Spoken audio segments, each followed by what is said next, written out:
Bonjour et bienvenue sur État d'âme. Aujourd'hui, nous accueillons Anna en direct de New York. Anna est une jeune femme déterminée et surtout une battante au vu de son parcours de santé, que vous allez découvrir dès maintenant. Excellente écoute.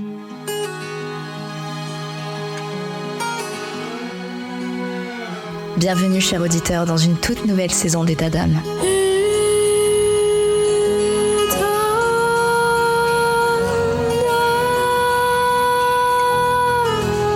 État d'âme vous fait vivre des moments forts avec des témoignages de femmes exceptionnelles et des conseils précieux de spécialistes de santé. Mais cette saison, préparez-vous à être transportés encore plus loin par État d'âme Stories. Ce sont tout simplement des récits fictifs, des histoires captivantes qui vous bouleverseront, des situations auxquelles vous pourrez vous identifier. Ces histoires, façonnées par ma plume, vous plongeront au cœur des défis, des victoires et des émotions de la vie quotidienne des femmes, avec derrière chaque histoire un message important. Je vous invite à écouter attentivement, à apprendre et à grandir avec chaque épisode. Abonnez-vous dès maintenant pour ne rien manquer de cette saison spéciale qui déploie ses ailes pour vous offrir un contenu unique en son genre. État d'âme Stories. Chaque histoire est une leçon, chaque femme est une source d'inspiration. Restez à l'écoute, vous êtes sur État d'âme.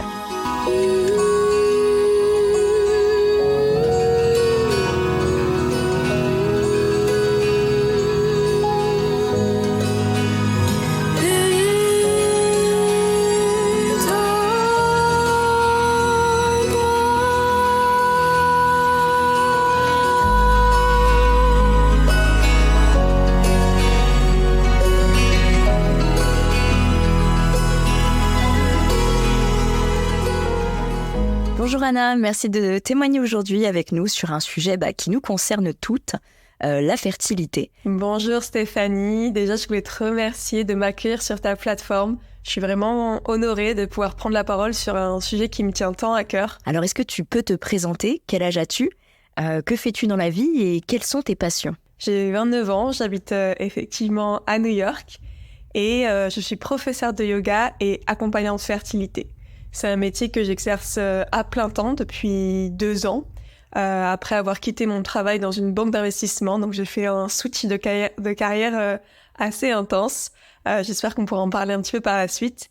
Et voilà, personnellement, je suis quelqu'un de hyper passionné, j'aimerais même dire multipassionné, hyper curieuse de découvrir un petit peu tout ce que la vie a à offrir. Donc j'aime tout ce qui est nouveau, tout ce qui est lié à l'aventure, au sport, etc. Je suis un peu partante pour tout ça, pour toutes les choses nouvelles et excitantes.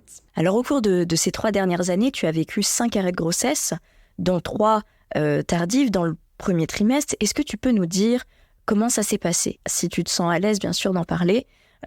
Comment as-tu fait pour garder le cap? Donc aujourd'hui, c'est vrai que je suis à l'aise de parler de mon parcours fertilité, que ce soit avec mon entourage ou même avec des inconnus sur les réseaux.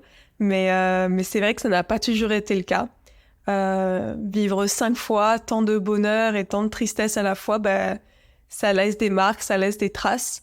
Et ça m'a complètement changé, ça m'a complètement transformée en fait. Je veux dire, vraiment changé, ça a changé ma personnalité presque. Je suis clairement plus la personne que j'étais il y a 3 ans. Et en fait, c'est pas spécialement une mauvaise chose. Je me dis pas que ça m'a complètement abîmée. Bien au contraire, en fait, j'ai beaucoup évolué, j'ai beaucoup grandi, j'ai beaucoup appris sur moi-même, sur ma spiritualité. J'ai été beaucoup plus consciente de mon corps, de la relation que j'ai avec les autres, de mon rôle de femme, de mon rôle de femme tout court, mais mon rôle de femme aussi dans mon couple, etc. Donc voilà, ça a été une grande aventure pour moi et l'aventure n'est pas finie, donc je continue vraiment d'évoluer avec mon projet. Du coup, pour vous raconter un petit peu plus notre histoire, en fait, avec mon mari, nous avons eu la joie de tomber enceinte 5 fois, complètement naturellement. Il y a une grossesse qui s'est arrêtée très tôt, c'est ce qu'on appelle une grossesse biochimique. Une grossesse qui s'est arrêtée dans les premières semaines.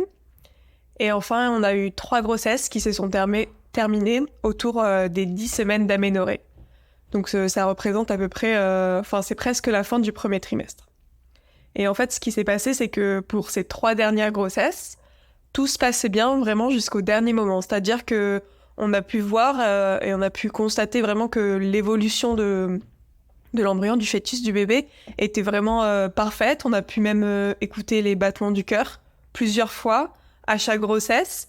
Et du coup, on avait vraiment beaucoup d'espoir pour ces 3 grossesses. Et en fait, un jour, tout s'arrête. Un jour, tout s'est arrêté.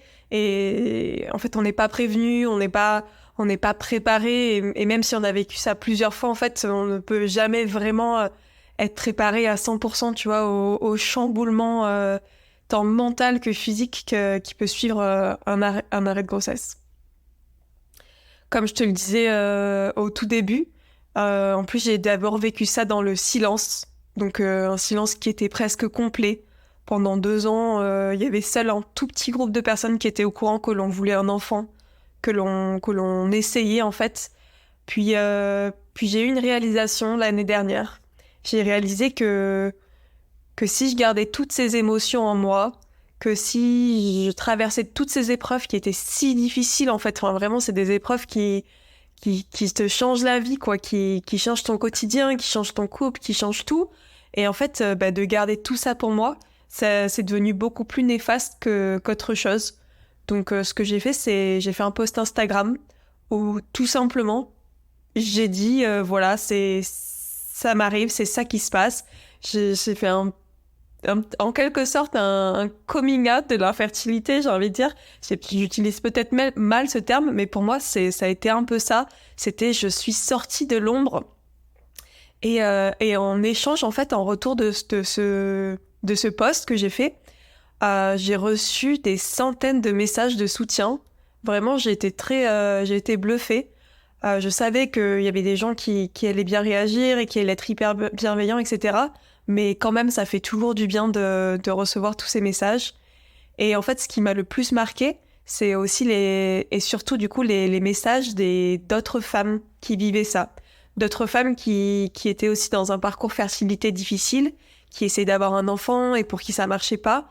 Et qui, elles aussi, en fait, étaient complètement dans le silence, qu'elles n'osaient pas en parler à d'autres personnes, qu'elles étaient vraiment toutes seules dans leur expérience.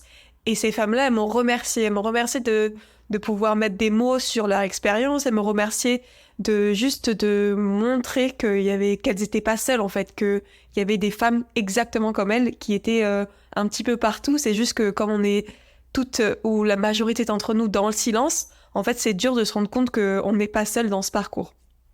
Et du coup, voilà, je suis sortie de cet isolement et ça a été vraiment la révélation pour moi, j'ai envie de dire. C'est ça qui m'a vraiment aidée. En fait, c'est ça qui m'a vraiment lancée pour continuer à prendre soin de moi et pour continuer à avancer et à garder le cap, en fait, comme tu dis. Puis du coup, les mois ont continué, les épreuves aussi se sont accumulées. On a vécu d'autres épreuves, d'autres fausses couches. Et puis en fait, je me suis rendu compte que je ne voulais pas attendre la maternité pour agir. Je voulais pas attendre la maternité pour trouver le bonheur, pour connaître en fait le bonheur. C'est une chose que j'ai eu beaucoup de mal à faire. Je me disais, tant que je suis pas mère, être mère représente le bonheur pour moi. Donc tant que je suis pas mère, je ne m'autorise pas à être heureuse. Et en fait, c'était une notion qui était valide à l'époque, mais qui était vachement destructrice en fait. Et donc voilà, j'ai fait plein de choses, vraiment plein de choses pour aller mieux, même pour aller bien tout court en fait. Et donc je suis allée voir un psy, je me suis fait suivre par une naturopathe, j'ai intégré le yoga fertilité, et en fait j'ai intégré tout plein de choses dans ma vie tout court. J'en parlerai un petit peu plus dans la suite de cet échange. C'est beau de ressentir cette connexion et de se rendre compte qu'on n'est pas seul dans nos combats. Le fait que tu aies trouvé le courage de parler et de te libérer d'un poids, c'est vraiment admirable. Moi, je suis convaincue que ton post dans lequel tu te livres, ça a pu résonner avec beaucoup d'autres femmes qui vivent des situations similaires. Et parfois, il faut juste une personne qui brise le silence pour que d'autres se sentent encouragées à faire de même. En tout cas, c'est une belle chaîne de solidarité qui se forme. Je pense que c'est crucial de parler, de partager nos expériences. Les réseaux sociaux, ça nous offre une belle plateforme unique quand même pour ça. Et parfois, je trouve qu'il est plus simple de s'ouvrir à des inconnus qui partagent le même parcours de santé que nous, plutôt qu'à des proches. parce que il y a cette connexion avec d'autres personnes qui comprennent réellement ce que l'on vit, et ça peut être vraiment réconfortant. Alors, tu t'es reconvertie il y a 2 ans. Est-ce que ça a un lien avec ce que tu as vécu ? Alors effectivement, il y a un petit peu plus de 2 ans, j'ai quitté le monde de la finance pour me reconvertir dans le bien-être et le yoga. Et vraiment, le moins que je puisse dire, c'est que c'est vraiment un changement hyper intense. Je suis vraiment passée d'un extrême à l'autre, en fait. Pour vous donner un petit peu d'idées sur mon parcours d'avant, en fait, j'ai un diplôme d'ingénieur avec une spécialisation en finance et en informatique. Et j'ai travaillé du coup 5 ans pour les plus grosses banques, des banques américaines, etc. Et du jour au lendemain, j'ai tout plaqué pour poursuivre ce qui me faisait vibrer, surtout pour vivre en fait et exercer un métier qui était aligné avec ce que je pensais de la vie, aligné avec mes valeurs, aligné avec le mode de vie que je voulais avoir en fait. Et ce changement, j'ai réussi à le faire grâce à ma première fausse couche. En fait, j'aime bien utiliser ce mot grâce à ma première fausse couche parce que ça montre en fait que malgré les épreuves que j'ai vécues et malgré les difficultés, parce que je veux pas dire que c'est pas difficile, c'est pas vrai, et je sais que chacune d'entre nous vit des choses difficiles, mais en fait cette difficulté, elle m'a amenée à quelque chose qui est très positif pour moi, et je pense que c'est ce que j'ai essayé de faire avec chaque épreuve que j'ai rencontrée, c'est d'utiliser en fait l'épreuve pour en faire quelque chose. Et donc voilà, donc après ma première fausse couche, ça faisait déjà quelques années que j'étais malheureuse dans mon travail en fait, que je tenais le coup, et en fait la seule raison pour laquelle je tenais, c'est que je voulais avoir une sécurité de l'emploi. Je savais que je voulais créer une famille dans le futur, je savais que je voulais être enceinte, donc je voulais avoir cette sécurité, je voulais aussi avoir accès à un congé maternité, et la seule chose que j'avais en tête, c'était de pouvoir subvenir aux besoins de mon enfant avant et après sa naissance. Et du coup, je me suis mis vraiment une pression énorme par rapport au fait que je devais absolument, coûte que coûte, garder mon travail pour le bien-être de mon enfant. Pour que en fait, mon enfant puisse venir, il fallait que j'ai autour de moi quelque chose de stable. Et en fait... quand j'ai eu ma première fausse couche, j'ai réalisé que, avant de penser à l'enfant qui n'était pas encore né et à ses besoins, il fallait que je pense à moi. Ça va peut-être paraître égoïste de la façon dont je le dis, mais je pense que c'est la chose la moins égoïste que j'ai faite et que je fais encore. C'est que je prends soin de moi, je prends soin de tout mon intérieur, en fait, pour que le monde extérieur puisse être beaucoup plus jovial, beaucoup plus apaisé. Et en fait, tout le monde en bénéficie, parce que forcément, si moi, je me sens bien, mon mari va se sentir mieux aussi. Si moi, je me sens bien, du coup, notre couple va mieux se sentir. Si le couple va bien, ça va être plus facile aussi pour avancer dans les épreuves. Et si moi, je vais bien, ma grossesse, ça va aller mieux. Et en fait, c'est vraiment un cercle vertueux où ça part de moi, je prends soin de moi, et en fait, voilà, c'est une boule de neige. Si moi je vais bien, le reste autour de moi va commencer à aller bien aussi. Et en fait, du coup, je me suis rendu compte que cet enfant, il n'avait pas tout simplement sa place dans notre famille si moi-même j'étais pas épanouie, si j'étais anxieuse, si j'étais déprimée, si j'avais pas envie de me lever le matin ou d'aller travailler. Vraiment, je n'imaginais pas une vie où j'avais une famille, mais moi, j'étais pas bien. Et du coup, voilà, j'ai démissionné de suite, vraiment, j'ai synchronisé ça. J'ai ouvert un studio de yoga qui était dédié aux femmes. Et en fait, c'est vraiment parti de là.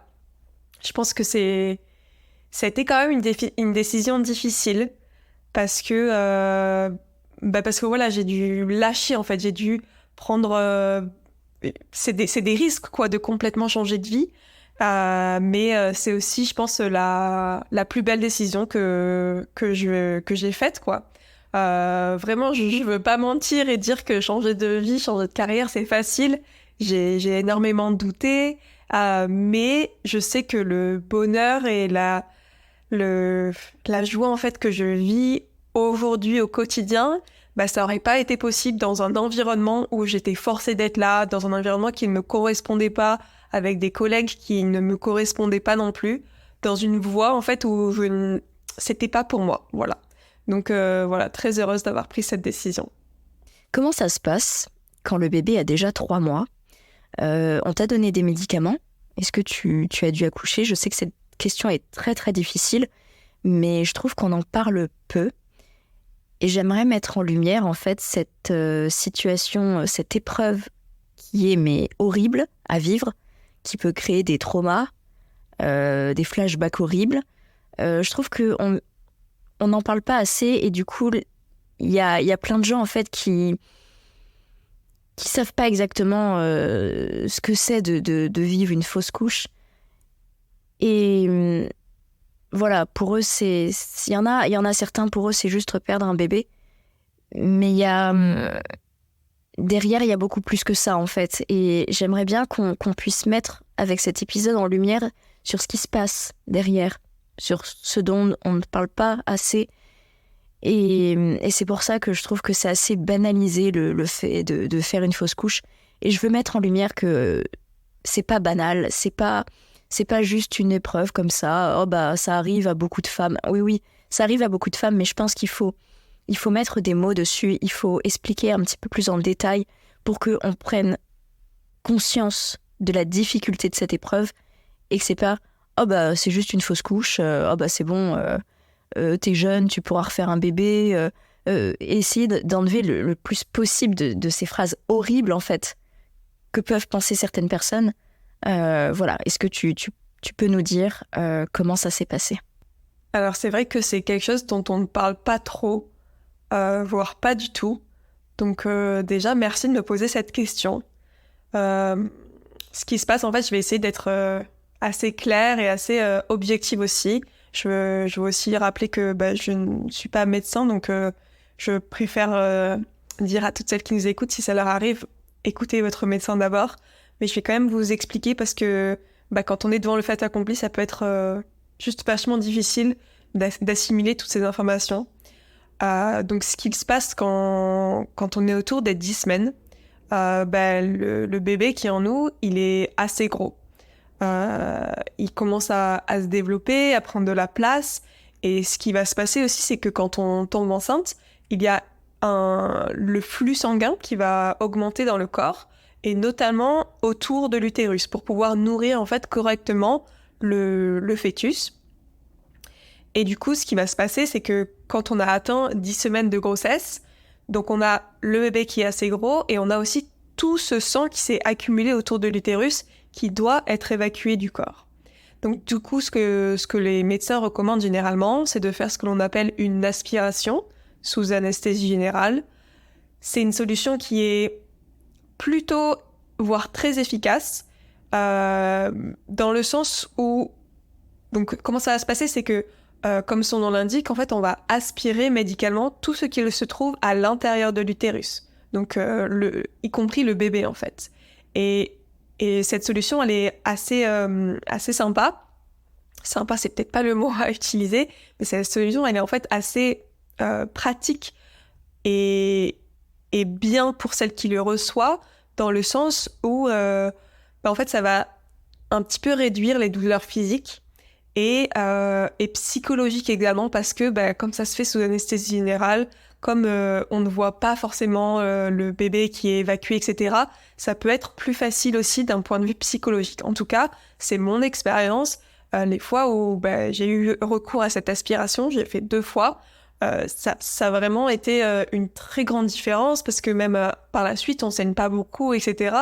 Donc c'est un petit soulagement de savoir que, ok, maintenant ça a été évacué et je peux commencer à faire mon deuil. Et voilà, je continue d'avancer. En revanche, ce qui s'est passé, c'est que pour une de mes grossesses, je n'ai pas pu accéder à cette opération car en fait, le centre où j'étais, il n'y avait pas de médecin disponible à ce moment-là pour faire l'opération.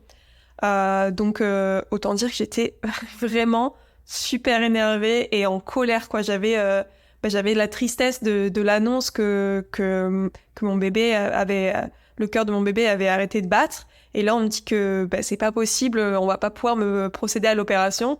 Donc vraiment, j'étais super en colère. Et en plus, le truc, c'est que j'avais déjà commencé à saigner. Et en fait, ça signifiait que j'allais sûrement devoir l'évacuer toute seule. En fait, ce qui s'est passé, c'est que je suis allée au rendez-vous le jeudi. Le jeudi, on m'a dit que le cœur s'était arrêté. Et on m'a dit, revenez lundi, on prévoit une opération lundi. Au fond de moi, j'ai toujours été très, très intuitive avec mes grossesses. Au fond de moi, je savais que mon corps n'allait pas attendre le lundi, que j'allais devoir en fait le faire toute seule. Et c'est ce qui s'est passé. Vu que c'est mon métier, et d'ailleurs, je pense heureusement, j'étais quand même un minimum préparée. Je savais à quoi m'attendre, je savais que ça pouvait être difficile, que il peut y avoir beaucoup de sang, qu'il fallait quand même de l'aide, quoi, que si j'étais toute seule, c'était quand même un peu chaud, donc j'ai demandé à mon mari de rester avec moi, auprès de moi, etc. Mais en fait, malgré toute ma préparation, la réalité, elle a été vraiment bien pire que à quoi je m'attendais. C'était... j'ai du mal à mettre des mots sur cette expérience, mais vraiment, c'était une horreur, quoi. J'ai eu des contractions pendant 48 heures. C'était des douleurs atroces. Je me suis shootée aux médicaments, mais bon, à part du Doliprane et de l'Advil, de l'ibuprofène, je pouvais pas prendre grand-chose. Donc, les douleurs ne passaient pas. Et le pire, c'est que pour moi, le pire, ça a été que je saignais quand même abondamment. Donc, je devais rester dans ma douche, en fait, pour que tout le sang de mon corps s'en aille, en fait. Donc voilà, ça faisait très peur. J'ai eu peur de faire une hémorragie vraiment dans ma baignoire. Et en fait, il y avait quand même mon mari à mes côtés, donc j'étais quand même soulagée qu'il soit là. Mais en même temps, c'était aussi extrêmement difficile pour lui parce que il me voyait dans des états vraiment pas déplorables, mais des états horribles à voir et à témoigner. Et lui, il savait pas quoi faire, quoi. Lui, il voulait me soutenir, il voulait apaiser un peu mes douleurs et mon expérience, mais il était complètement... il pouvait rien faire, quoi, à part me regarder, me tenir la main, ou...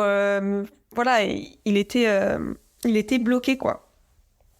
Et finalement, du coup, 2 jours plus tard, le bébé est sorti, et c'était un moment où j'étais sur les toilettes, donc le bébé est tombé dans les toilettes. Et voilà, c'était un moment aussi un peu traumatisant pour moi parce que je sais pas pourquoi j'avais besoin de le voir. J'avais besoin de voir qu'il avait existé. Et je savais qu'il avait existé, mais je voulais le voir. C'était quelque chose que j'avais en tête. Et du coup, je n'ai pas pu. Donc voilà, c'était juste fini. Et ensuite, il fallait... Enfin, c'était fini, mais bon, c'était quand même... le début, je pense, de l'épisode où j'ai commencé à aller de plus en plus mal. C'était une épreuve qui m'a quand même énormément marquée. Alors, je tiens sincèrement à te remercier du fond du cœur d'avoir partagé ton expérience avec nous parce que c'est courageux et c'est précieux. Parce que malheureusement, on parle très peu d'expulsion à domicile après une fausse couche. Et ton témoignage, ça peut être une source d'aide et de soutien pour d'autres femmes qui se retrouvent malheureusement dans cette situation similaire et qui souhaitent se préparer autant que possible. Même si l'on sait qu'on ne peut jamais réellement être prêt à affronter une telle épreuve. En tout cas, tu es une personne incroyablement forte et il est tout à fait normal que ce moment, ça ait été traumatisant, avec toutes les émotions, les appréhensions, la crainte d'avoir une hémorragie. Enfin voilà, merci pour toutes ces femmes qui pourront se sentir moins seules grâce à ton partage. Parce que les fausses couches, comme je disais tout à l'heure, elles sont souvent minimisées. Et elle représente une épreuve extrêmement difficile à affronter pour un couple. Et parfois, la médicalisation avec une aspiration sous anesthésie générale, ça peut être une option. Mais quand ça ne l'est pas et que ça se produit à la maison, voilà, il y a l'angoisse qui peut rapidement s'installer. Et en fait, ton récit met en lumière une réalité souvent méconnue, en fait. Et j'espère sincèrement que ça va contribuer à sensibiliser davantage les gens à cette épreuve difficile. Alors après ces nombreuses fausses couches, est-ce que vous avez pu faire des examens supplémentaires pour voir un petit peu pourquoi tout ça t'arrive? Qu'est-ce que ça a révélé? Sans exagérer, je pense qu'on a fait tous les tests possibles et inimaginables qui puissent exister. En fait, ce qui s'est passé, c'est que en fait, on habitait à Hong Kong quand les 2 premières fausses couches se sont passées. Et on a eu la chance d'avoir une gynécologue qui était vraiment géniale, hyper compréhensive, hyper douce, hyper calée quoi, sur ce qu'elle faisait. Et elle nous a dit, dès la 2e fausse couche, on va pas attendre la 3e pour commencer à faire des tests. Je sais que c'est le cas dans beaucoup de centres, en fait, notamment en France, où on doit absolument attendre 3 fausses couches avant de pouvoir commencer à faire des analyses. Moi, ma gynécologue m'a dit « Ok, t'es quand même super jeune. Moi, j'avais 26 ans à l'époque. » Et elle m'a dit « C'est quand même pas normal ce qui se passe. Donc, on fait des tests au cas où. Comme ça, on va voir un petit peu où vous en êtes. » Et en fait, j'étais hyper contente de commencer à investiguer parce que c'est vrai que quand on vous dit faut attendre 3 fausses couches, c'est un peu c'est dur quoi de dire ok, je vais attendre qu'il m'arrive 3 choses complètement horribles qui vont me marquer à vie pour pouvoir enfin savoir si j'ai un problème quoi. Enfin, je trouve que d'attendre 3 fausses couches, c'est une épreuve en elle-même. Mais bon, bref, du coup, on a fait ces tests. On a eu quelques pistes, mais on n'a pas eu de vraies réponses. On nous a pas dit, votre fausse couche, c'est à cause de ça. Une chose que je pense que tout le monde aimerait savoir. Et ce qui s'est passé, c'est que du coup, on nous a dit de réessayer. Entre-temps, on déménage aux États-Unis. Et au fur et à mesure des mois et des différentes grossesses, on rencontre d'autres spécialistes, on rencontre plein de médecins différents, mais le truc c'est qu'à chaque fois c'est pareil, on nous dit refaites des tests, on les fait et il n'y a pas forcément de réponse concrète. On nous dit réessayez et la prochaine fois on regarde un petit peu plus près. Enfin vraiment c'était quelque chose de difficile de nous dire réessayez mais on change rien et du coup moi dans ma tête si je réessaye et qu'on n'a rien changé il va m'arriver la même chose quoi. Donc voilà. Parmi ce qu'on a exploré, je peux donner un petit peu des idées de pistes qu'on a explorées. Nous, il y avait peut-être un problème dans l'épaisseur du sang. Ensuite, on a trouvé que j'avais une modification du gène MTHFR. Il y a quelque chose que je savais depuis ma jeune enfance. J'ai la forme de mon utérus qui est bicorne, donc c'est-à-dire que au lieu d'avoir une forme de triangle inversé, mon utérus a une forme de cœur. Voilà, j'aime beaucoup dire que mon utérus a une forme de cœur. Malheureusement, ça n'aide pas. On m'avait toujours dit en fait que ça allait me poser des problèmes dans le 2e et le 3e trimestre. Et en fait, il s'avère que même le 1er trimestre, c'est compliqué. Donc voilà, je me suis faite opérer 2 fois de cet utérus pour justement qu'il retrouve une forme plus normale ou régulière. Et on attend de savoir si ça a marché. On a aussi exploré un problème de thyroïde. Donc j'avais une hypothyroïdie qui est maintenant soignée et contrôlée. Et voilà, on en est toujours au même résultat. Aujourd'hui, on ne sait toujours pas si qu'est-ce qui cause vraiment ces fausses couches. Ça doit être difficile de rester dans l'incompréhension, de ne pas savoir ce qui se passe exactement. C'est marrant, ça me fait penser cette question, ça me fait penser à mon père qui me dit tout le temps que c'est pas possible, qu'il doit y avoir une explication. Je sais qu'il dit ça avec beaucoup d'amour.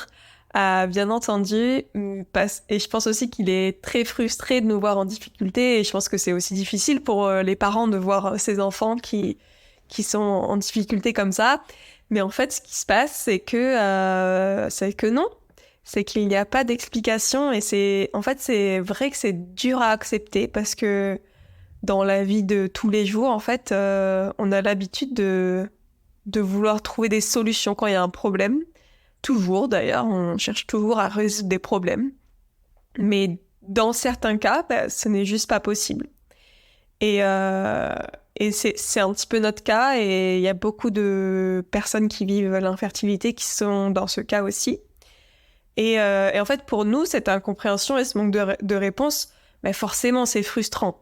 Surtout quand on nous dit, réessayer une fois de plus, ça se trouve, cette fois-ci, ça peut marcher. Enfin, vraiment, c'est retomber enceinte et savoir à tout moment que ça peut s'arrêter, c'est des épreuves, c'est des moments de doute, c'est des moments de joie aussi, parce qu'on est quand même content d'être enceinte, mais en même temps, on peut pas mettre trop d'espoir, quoi. Enfin, c'est vraiment un moment difficile.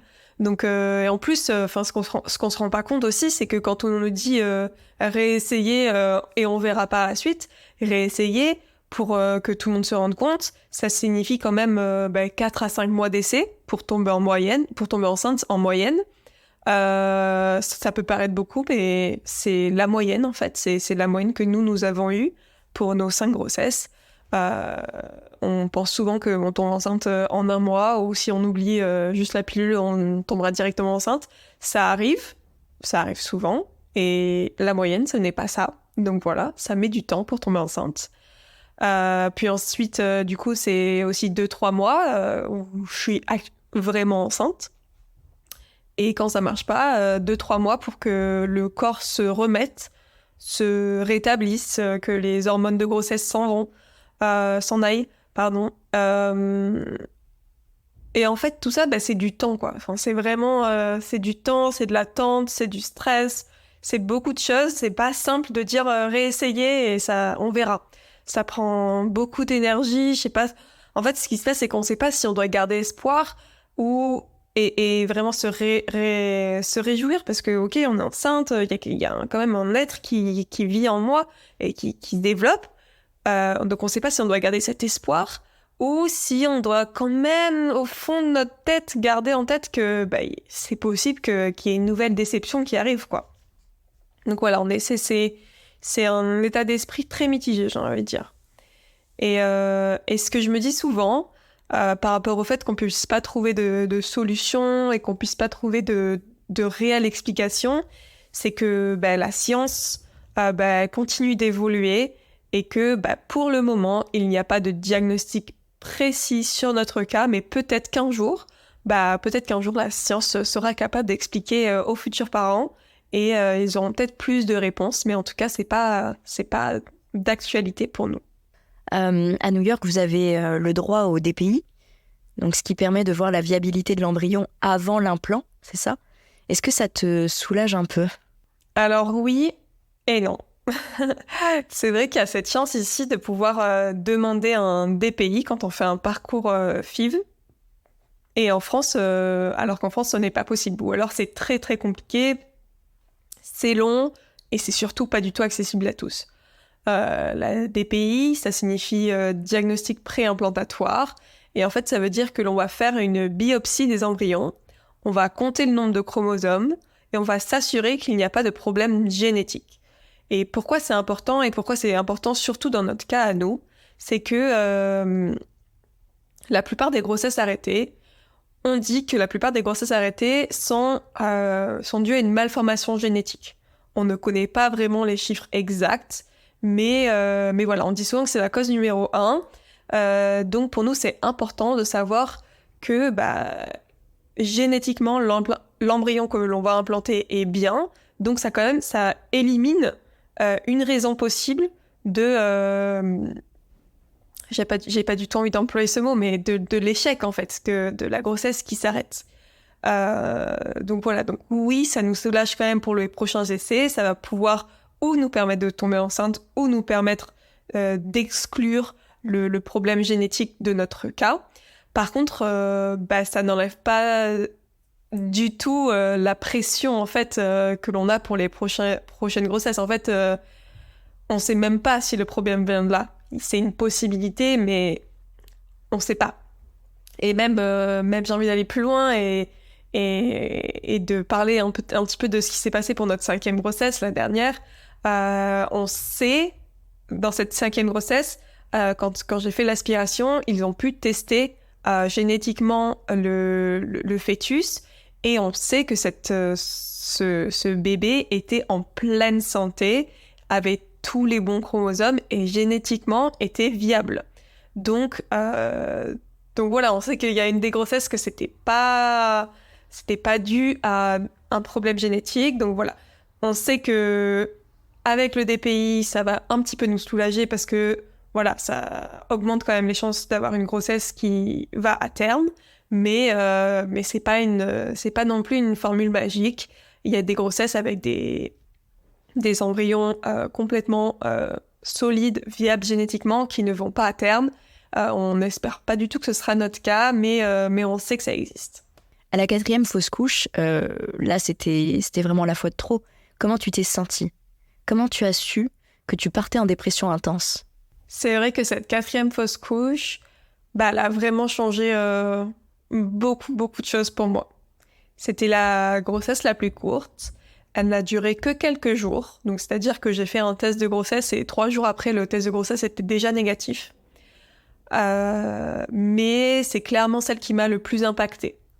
Je dis et je répète souvent que ça ne sert à rien de se comparer avec les autres, car on a tous des parcours, des histoires différentes, des relations dans le couple différentes, etc.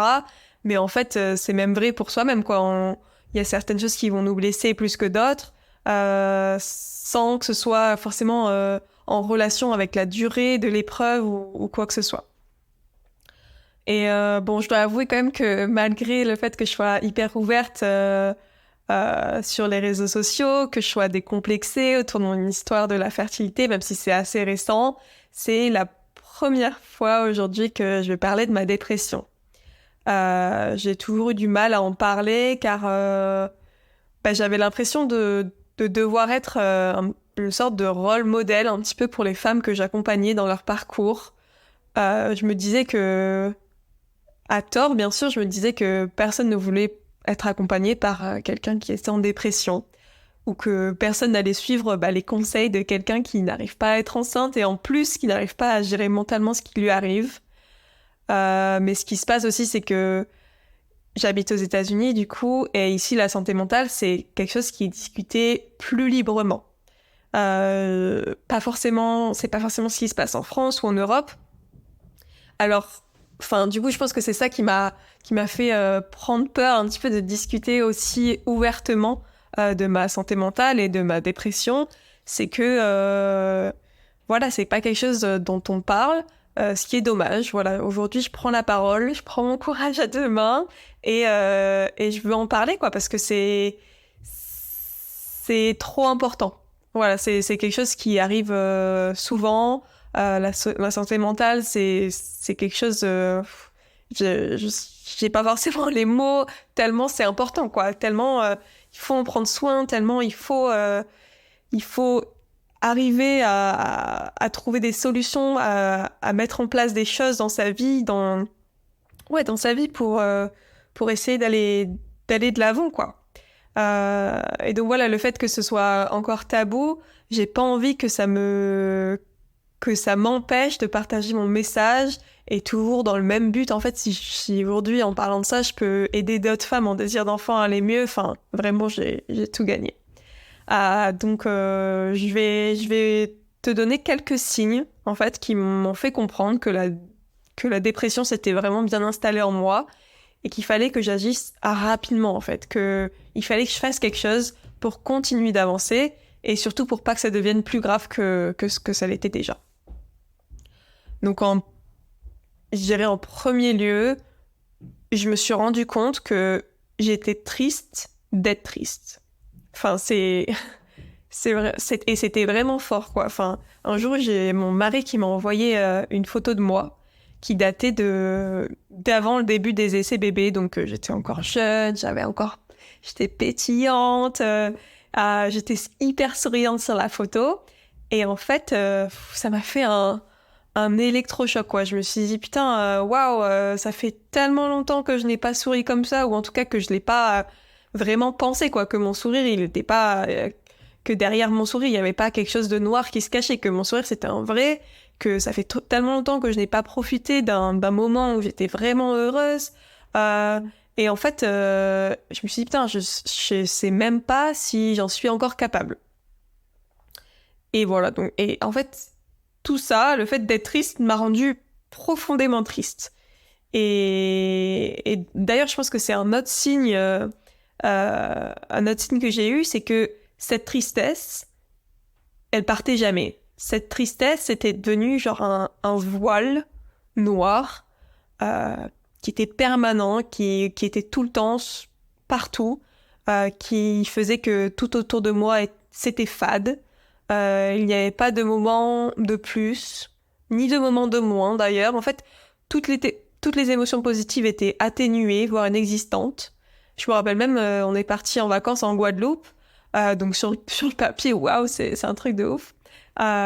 Et en fait, je ressentais pas grand-chose. Tout était grisé, ok, j'étais au soleil, j'étais sur la plage, etc.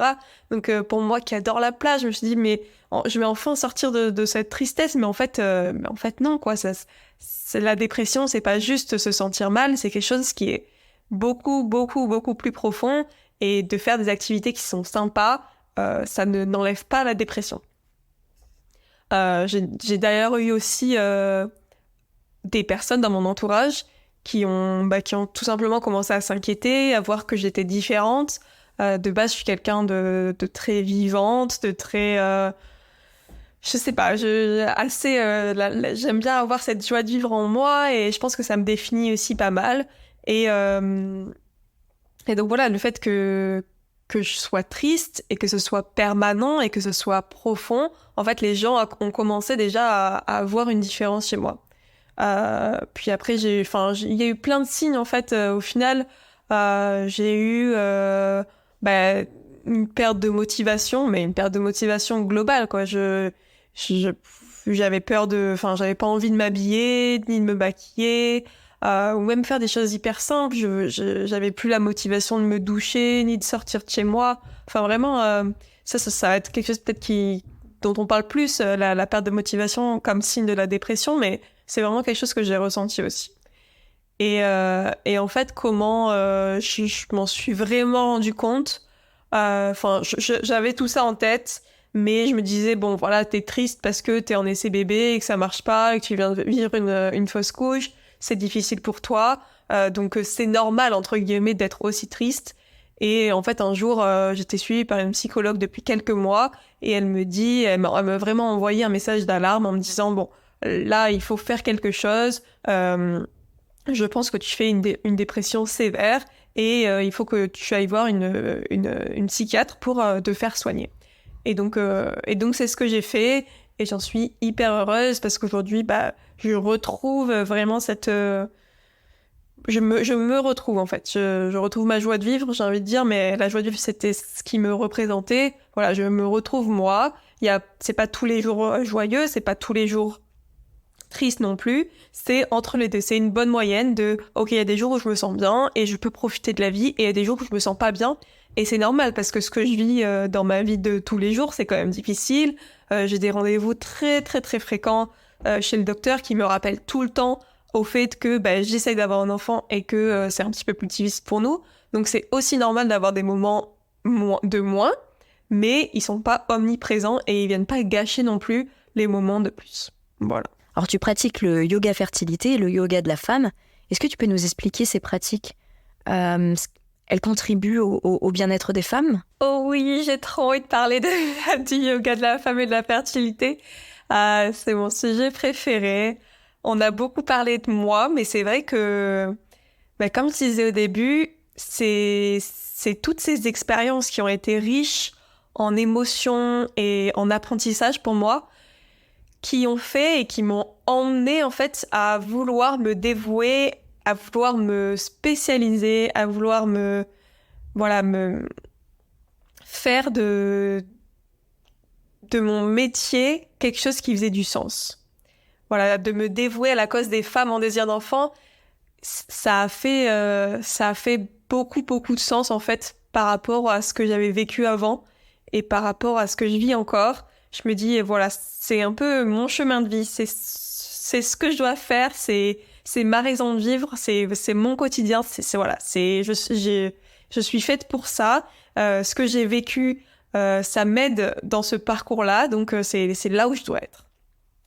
Donc pour vous expliquer un petit peu d'où je viens et comment j'ai réussi à me spécialiser dans le yoga de la fertilité, Je suis professeure de yoga depuis 5 ans déjà et j'ai été rapidement intéressée par tous les sujets autour du yoga de la femme.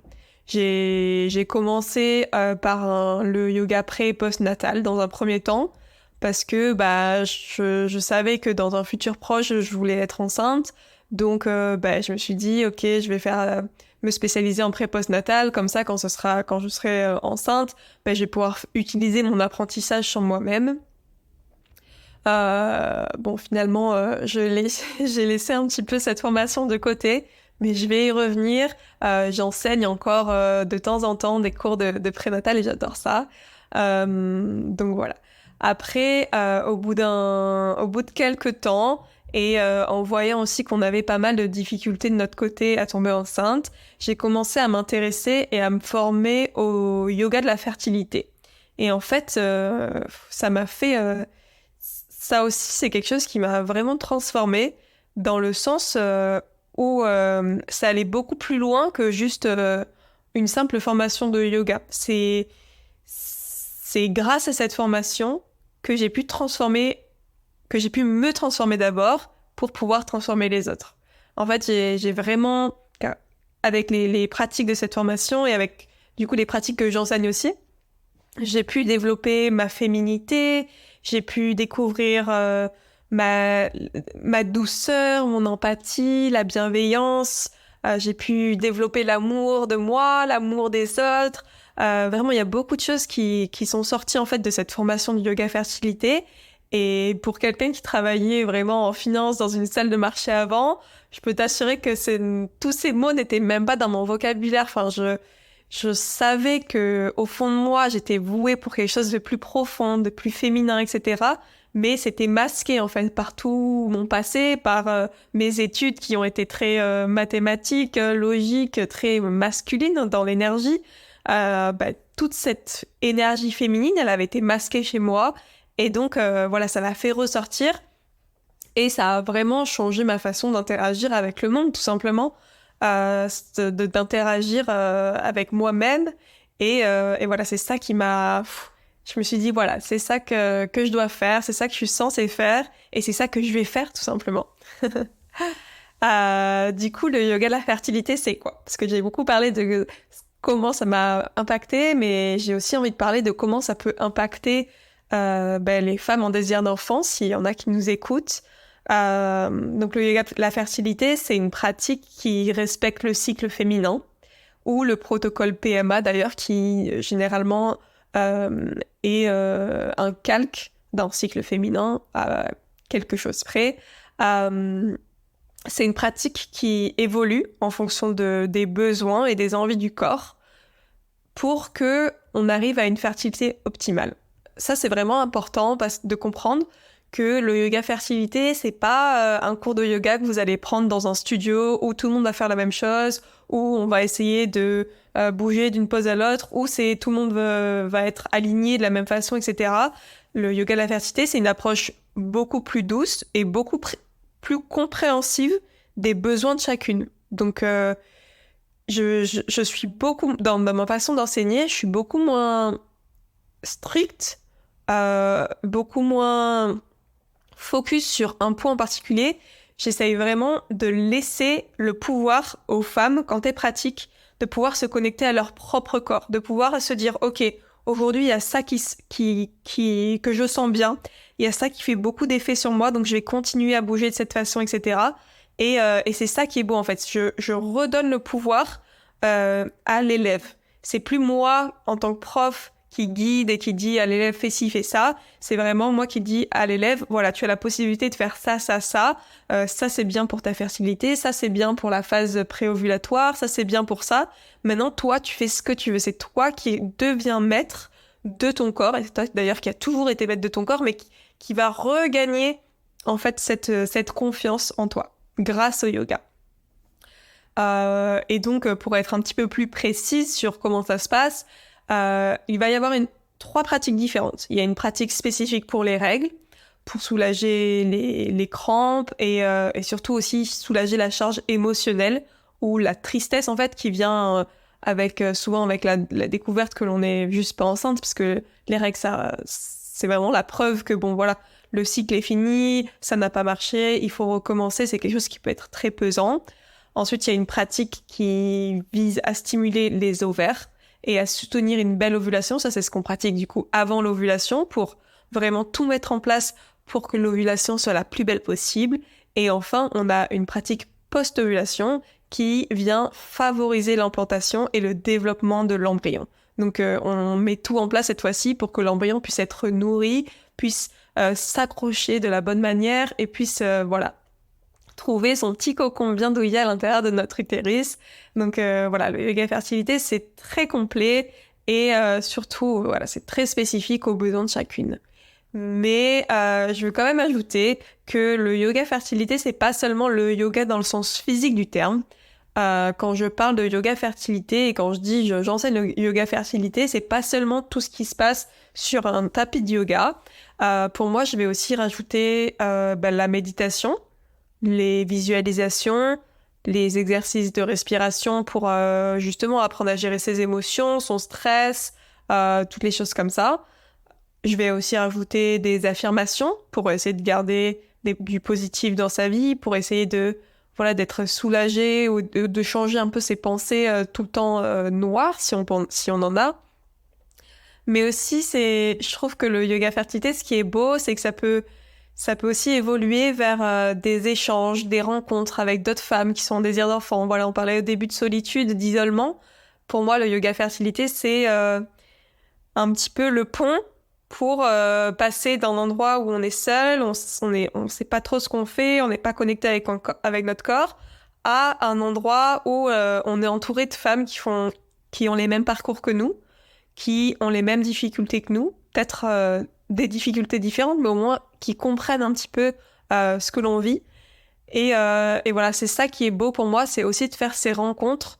D'ailleurs, ça a été beau pour moi d'un point de vue personnel de faire autant de rencontres de femmes qui ont aussi vécu ça. Et donc voilà. Tout ça, ça contribue non seulement à améliorer la fertilité, mais le plus important selon moi, c'est que ça aide à se sentir bien tout court. C'est ce que je disais. D'abord moi et après ma fertilité. Et en fait, ça vient ensemble. Le moment où je suis bien, ma fertilité va de suite être bien. Voilà, c'est ce que j'aime toujours dire. D'abord moi, et ensuite ma fertilité. Je sais que c'est pas trop...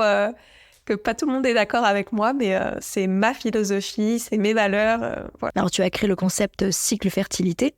Est-ce que tu peux nous en dire un peu plus sur ce programme et comment il vise à soutenir les femmes en désir d'enfant? C'est effectivement mon tout nouveau programme qui est sorti du coup début novembre. Et en fait, c'est assez simple. J'ai créé le programme que j'aurais adoré avoir pour moi pendant mon parcours.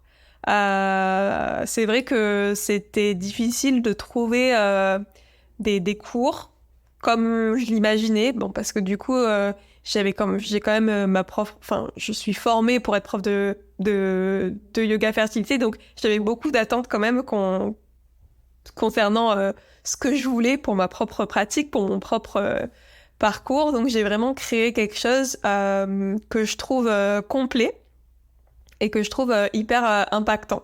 Et d'ailleurs, je dois avouer que en fait, je suis moi-même mes propres cours qui est à l'intérieur de cycle fertilité parce que je sais que ça va m'aider à prendre soin de moi, de ma fertilité. Je sais que tout est là pour m'aider au maximum dans mon parcours. Et j'avoue quand même, c'est un petit peu bizarre de me voir à la caméra ou d'écouter ma voix pendant les méditations, mais au moins, je suis sûre de la qualité et de la pertinence des cours que je fais. Je sais que tout est adapté et que si je suis le programme, je vais être en bonne santé et ma fertilité va être optimisée. Et en fait, comment ça se passe dans ce programme? Comme je t'ai expliqué, le yoga fertilité, ça s'adapte à chaque phase du cycle. Et bien, du coup, dans cycle fertilité, comment je l'ai conçu, c'est qu'il va y avoir 3 modules. Un module pour chaque phase du cycle. Donc, il va y avoir un module sur les règles, un module sur la phase préovulatoire et un module, c'est la phase post-ovulatoire. Et à l'intérieur de chaque module, il y a plein d'outils pour soutenir le corps, l'esprit, avec du yoga, de la méditation et des exercices bien-être. Donc voilà, on suit vraiment en fait les femmes dans leur parcours en fonction de leur propre cycle. Et voilà. J'ai déjà des dizaines de femmes qui se sont inscrites et qui adorent les pratiques. Donc je suis vraiment très heureuse de m'être lancée, voilà, d'avoir mis beaucoup d'énergie au final, mais qui ça sert à quelque chose.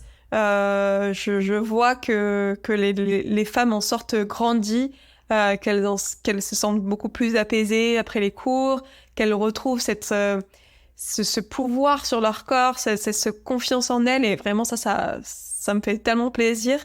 Et d'ailleurs, ça m'a vraiment aussi motivée à travailler sur d'autres projets pour accompagner les femmes. Je pense que début 2024, il y aura plein d'autres surprises qui vont sortir. Et voilà, je pense aussi à un programme pour les femmes qui tombent enceintes après un parcours difficile. En fait, on pense souvent à l'avant, à comment faire pour tomber enceinte, etc. Parce que c'est ce qu'on veut à tout prix. Vraiment, c'est ce qui nous obsède, quoi. Mais on pense pas souvent au côté, bon, bah, maintenant que je suis enceinte, comment ça va se passer? Parce qu'en fait, tout le stress qui s'est accumulé pendant ces essais bébés, bah, il va pas disparaître le jour où il y a un test de grossesse positif, notamment si vous avez fait une fausse couche, par exemple, ou si vous en avez plusieurs comme moi. Le stress, il va quand même être là, et donc j'aimerais vraiment aussi accompagner les femmes dans les premières semaines de grossesse, dans le premier trimestre, pour justement apprendre à gérer toutes ces émotions, et aussi apprendre à redécouvrir son corps, parce que le corps évolue énormément pendant le premier trimestre, d'ailleurs pendant tous les trimestres, mais voilà, apprendre à être dans une bonne relation entre soi et son corps. Comment as-tu travaillé sur toi-même pour surmonter cette période difficile et surtout continuer à avancer dans ton parcours de fertilité avec ton mari? Alors, je dirais qu'il n'y a pas une chose en particulier qui m'a vraiment aidée, mais une liste très très longue de choses qui m'ont aidée dans mon parcours à me sentir beaucoup mieux. Et avant que je dise ce qui m'a aidée, c'est aussi important de comprendre que ce qui a marché pour moi ne va pas forcément marcher pour tout le monde. Mais je vais quand même citer des choses pour vous donner des idées, pour aller explorer. Moi, j'ai pas su ce qui allait marcher avant de l'essayer, donc j'ai essayé 1 milliard de choses. J'adore ça, je disais au début, j'adore explorer les nouvelles choses, donc c'était sympa pour moi d'aller explorer plein de nouvelles pratiques, plein de nouvelles choses. Mais il y a des choses qui ont marché, il y a des choses qui ont moins marché. Aujourd'hui, je vous parle de ce qui ont marché. Donc, en numéro 1, je pense, c'est participer à des cercles de femmes en désir d'enfant.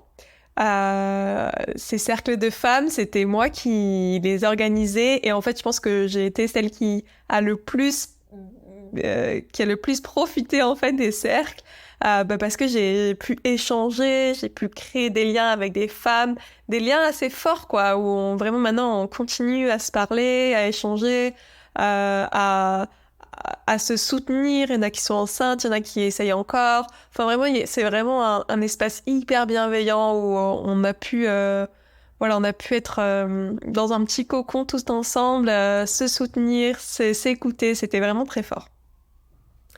Ensuite, ce qui m'a aidée, je dirais, me faire accompagner par des professionnels. Donc, je vous ai dit, je me suis fait accompagner par un psychologue, une psychiatre. Ensuite, j'ai essayé l'acupuncture, la naturopathie, bien sûr le yoga. J'ai été suivie par des profs de yoga fertilité aussi. Et j'ai mis plein de choses en place. Et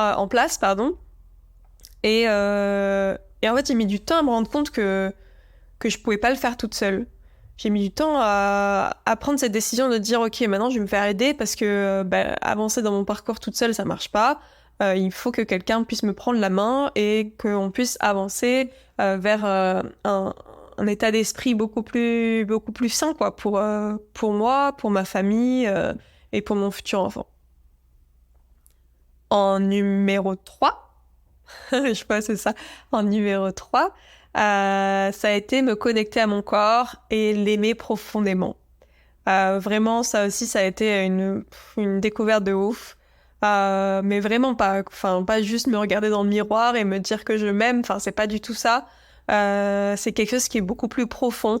C'est aimer mon corps, aimer mon corps, qui fait de vraiment de son mieux tous les jours, qui fait plein d'efforts pour pouvoir créer la vie tous les mois, etc. Et au lieu juste de lui en vouloir, vraiment le remercier d'être là, de me permettre de sourire, de rire, de vivre des moments forts tous les jours. Voilà, et ça, je pense que c'est le yoga et l'utilisation aussi de mouvements conscients qui m'ont le plus aidé à faire ça, à faire cette connexion profonde avec mon corps.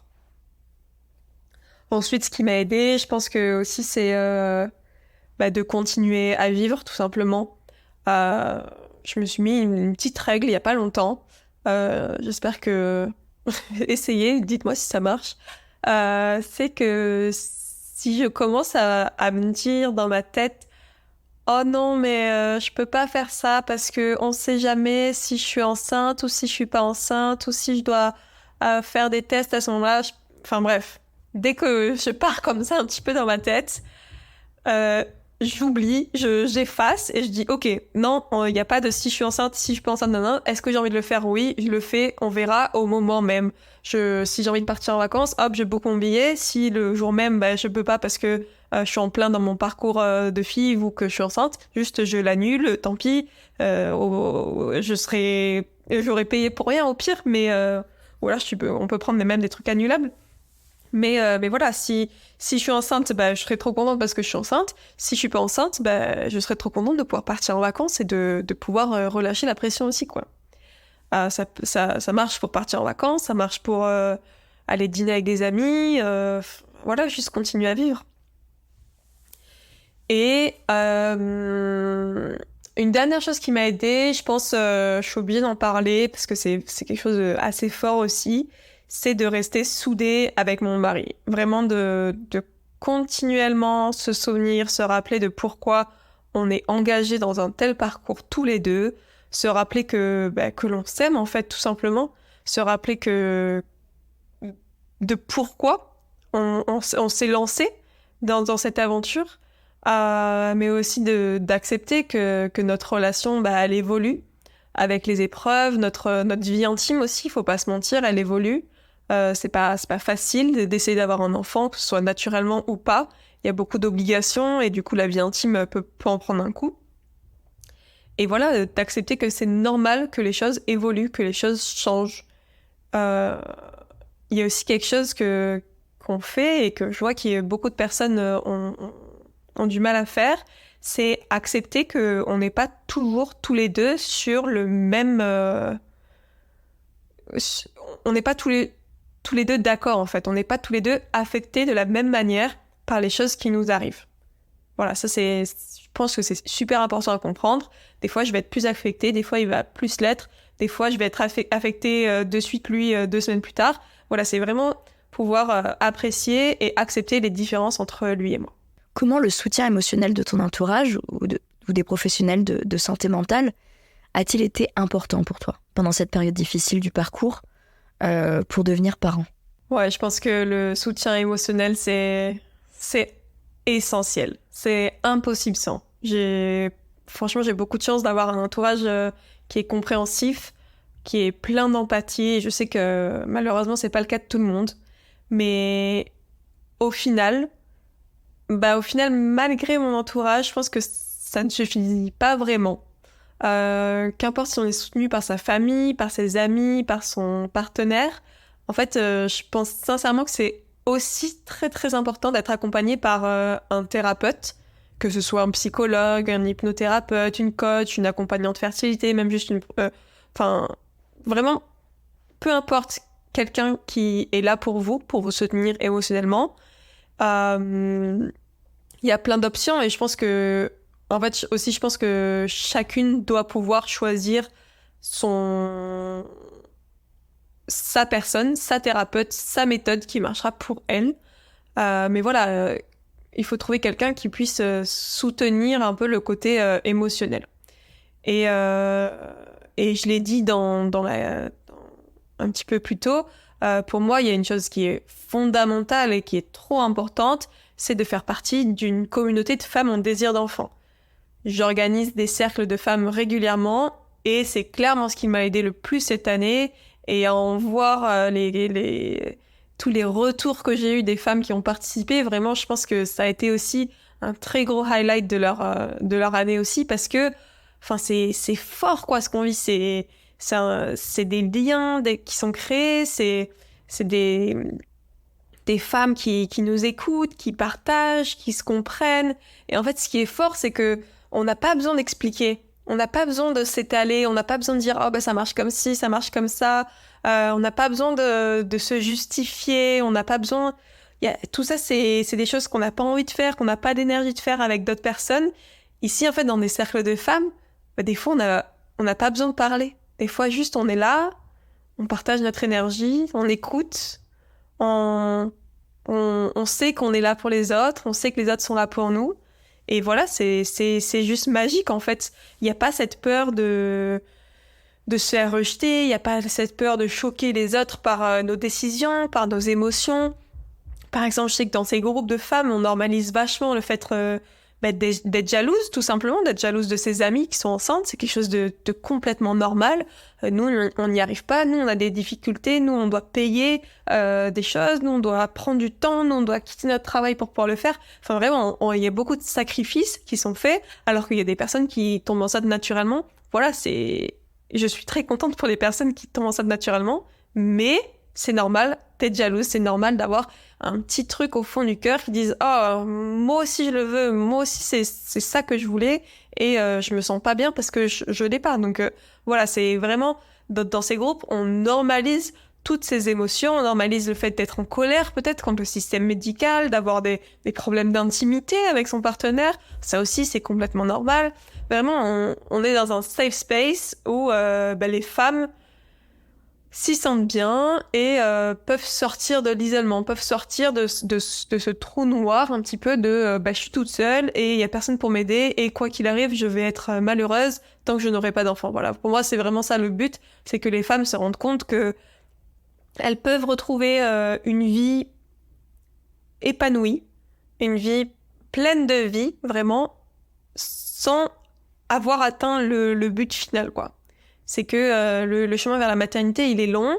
On ne sait pas à quel point il est long, mais on peut, sur ce chemin, trouver des choses qui sont positives, trouver des choses qui nous apportent du bonheur, trouver des choses qui font en sorte que, voilà, on se sente bien et on sent pas qu'on a mis notre vie complètement en pause pendant X années tant qu'on n'a pas eu cet enfant, en fait. Avec tout ce que tu as vécu, comment tu perçois la maternité aujourd'hui ? Qu'est-ce qui te motive à persévérer malgré les obstacles ? D'où te vient cette force ? C'est marrant parce que c'est pas du tout une question à laquelle je pense souvent. En tout cas, j'y pense plus trop depuis quelques mois. C'est vrai qu'avant, je me demandais tout le temps ce que serait ma vie de mère et j'avais très très hâte d'être mère au début pour quitter mon travail, puis ensuite je voulais que ma vie tourne autour du fait d'être mère. Je n'attendais que ça, je vivais que pour ça, je pensais qu'à ça vraiment. Et puis ensuite j'ai fait ce travail avec ma psychologue du coup, qui m'a amenée à me concentrer beaucoup plus sur le moment présent. C'est quelque chose que je connaissais déjà dans ma pratique de méditation et dans mon milieu du bien-être, le moment présent, c'est quelque chose qui est quand même que je connaissais, mais j'ai envie de dire, je le connaissais, mais j'avais jamais réussi à l'appliquer vraiment sur moi et sur ce que je vivais en fait. J'avais jamais compris vraiment à quel point être dans le moment présent, ça pouvait être puissant et à quel point ça pouvait m'impacter. Et en fait, ça veut dire que au lieu de penser à la maternité, je me suis focalisée sur ce qu'il se passe maintenant dans ma vie, en fait. Et maintenant dans ma vie, la maternité, elle n'est pas là. Elle sera là un jour, j'en suis sûre. D'une manière ou d'une autre, je sais que je serai mère un jour. Mais le fait de ne pas me focaliser là-dessus, ça m'a apporté énormément d'apaisement. Ça m'a apporté, c'est un soulagement de ouf de dire, ok, je serai mère un jour, mais c'est pas maintenant, donc je vais arrêter de penser à ça toute la journée, quoi. Et pour donner un exemple un peu plus précis, du coup, pour mes 4 premières fausses couches, c'est vraiment le moment où on me dit, le cœur ne bat plus, voilà, je suis complètement dévastée. J'ai fait tous les plans dans ma tête. J'avais imaginé ma vie avec cet enfant. Je m'y voyais déjà je m'y voyais déjà, quoi. Je voyais ma vie avec. J'avais planifié tellement pour faire ça, ça, ça. Enfin, vraiment, j'étais complètement dans la maternité alors que j'étais encore dans le premier trimestre. Et je savais qu'il y avait quand même plus de chances que je le perde parce que, avec mon antécédent, il y a quand même plus de chances, c'est mathématique, voilà. Et en fait, quand je l'ai perdu, c'est tout cet avenir, en fait, que j'ai perdu avec l'enfant que j'ai perdu. Alors que pendant ma 5e grossesse arrêtée, bien évidemment, je me suis aussi imaginée être maman, c'est inévitable. Il y a un être qui grandit dans mon ventre. Bien sûr que je m'imagine être avec lui, le serrer dans mes bras, etc. Mais je me suis quand même beaucoup, beaucoup, beaucoup plus recentrée sur le présent. Donc, en fait, quand j'ai perdu ma grossesse, ce que j'ai perdu, c'était ma grossesse. C'était pas mon avenir, j'ai pas perdu mon futur rôle de mère, j'ai pas perdu, en fait, tout l'avenir que j'avais avec cet enfant. J'ai juste perdu ma grossesse. C'est pas juste perdu parce que c'est quelque chose d'énorme, mais c'est quand même moins gros que perdre la grossesse et tout mon avenir, en fait, tout mon bonheur et tout ce qui va avec. Voilà, j'ai recentré ça au présent. Voilà, aujourd'hui, j'ai perdu une grossesse. C'est difficile. Je vais prendre le temps de pleurer. Je vais prendre le temps d'être triste. Et après, je vais passer à autre chose parce que voilà, la vie continue à avancer, parce qu'il y a d'autres belles choses qui se passent dans ma vie, parce que je veux continuer à profiter de mon couple, de mon métier, de ma famille, de mes amis, du fait d'habiter à New York. Rien que ça, c'est un truc de fou. Enfin, voilà. Et je pense que cette mentalité, elle a tout changé, en fait. Et en parlant un peu de mon mari aussi, c'est vrai que cette relation avec mon mari, elle n'a jamais cessé de se renforcer depuis le début de notre projet, depuis le début du fait dès qu'on a décidé d'avoir un enfant, notre relation elle a complètement évolué, et s'est complètement renforcée. Avoir un enfant, notre raison principale pour avoir un enfant au début, c'était de donner vie à notre amour. Voilà, pour nous, on voulait que notre amour soit symbolisé par un enfant. Il y a plein de raisons de vouloir un enfant, c'était la nôtre. Et en fait, au plus on a avancé dans ce projet, au plus ça s'est concrétisé au final. Dans le sens où, même si on n'a pas eu encore la chance de serrer notre enfant dans les bras, cet amour, il n'a pas cessé de grandir à travers les épreuves. Et c'est tout aussi beau. En fait, cet amour, au lieu de concrétiser par un enfant, il a été concrétisé par beaucoup de gestes d'amour, beaucoup de soutien, beaucoup de choses qui se sont passées dans notre couple et qui sont tout aussi belles, en fait, que juste... tout aussi belles que d'avoir un enfant. Notre amour, on lui a donné vie, en fait. Par contre, c'est vrai que moi, j'ai plutôt un discours... anti, ne lâche rien, tu vas y arriver, la lumière est au bout du tunnel. Enfin, vraiment, le ne lâche rien, c'est quelque chose que je n'accepte pas et que je ne recommande pas non plus. Je reçois des centaines de messages comme celui-ci et en fait, ça me dérange. Ça me dérange énormément de ce message-là et en même temps, ça me dérange pas parce que je sais que celles qui m'envoient ce genre de messages, elles le font avec beaucoup de bienveillance et elles le font parce qu'elles veulent que elles veulent que j'arrive à réaliser mon rêve de devenir mère. Mais en fait, ce qui se passe, c'est que moi, personnellement, je ne veux pas que ce projet devienne l'inverse de pourquoi on l'a commencé. Si un jour il s'avère que mon couple, ou la santé mentale ou physique d'ailleurs, d'une des personnes du couple est en danger, je suis prête à lâcher le projet. Certaines personnes sont prêtes à tout, ce n'est juste pas mon cas en fait. Moi je veux qu'on soit bien, je veux que notre amour soit bien, que notre couple, que notre avenir soit bien, et ce n'est pas... voilà, c'est pas à tout prix, c'est je veux un enfant mais pas à tout prix. Voilà, c'est juste mon point de vue. Et je pense que c'est aussi quelque chose qui m'aide à avancer dans le sens où je me dis, voilà, le jour où ce sera trop difficile, je peux lâcher. J'ai le droit de lâcher. Je peux lâcher pendant quelques mois, faire une pause. D'ailleurs, c'est ce qu'on a fait cette année et qui nous a fait un bien fou.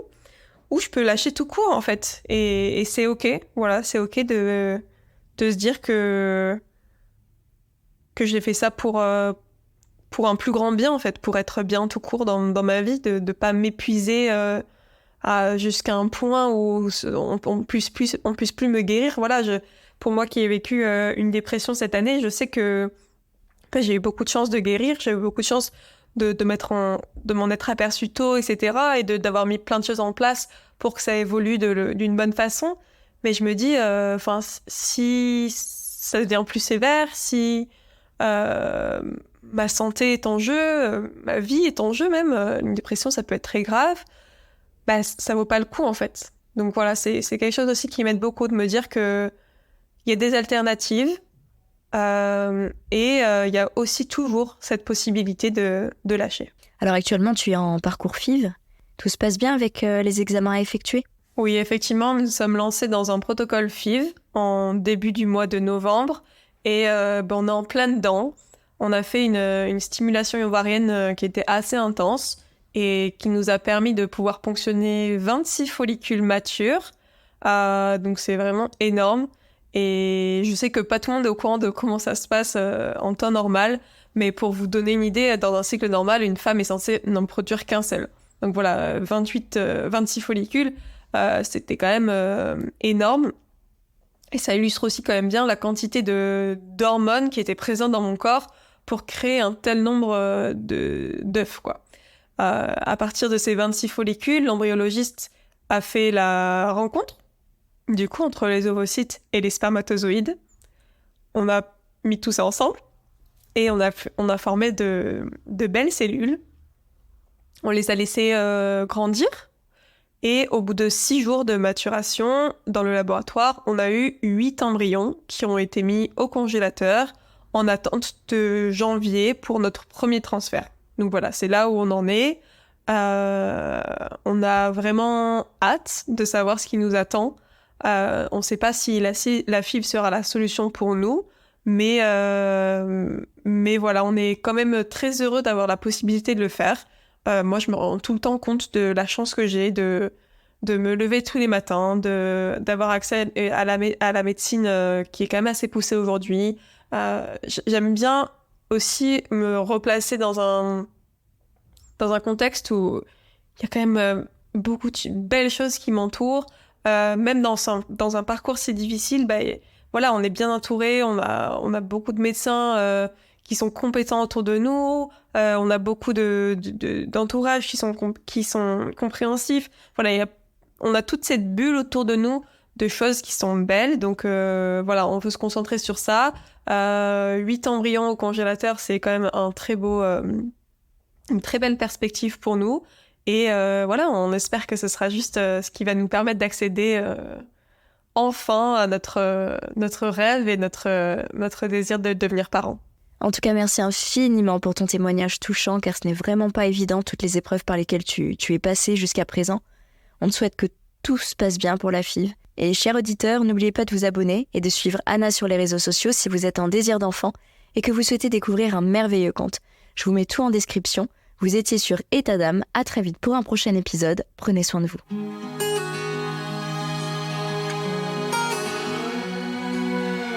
Bienvenue, chers auditeurs, dans une toute nouvelle saison d'État d'âme.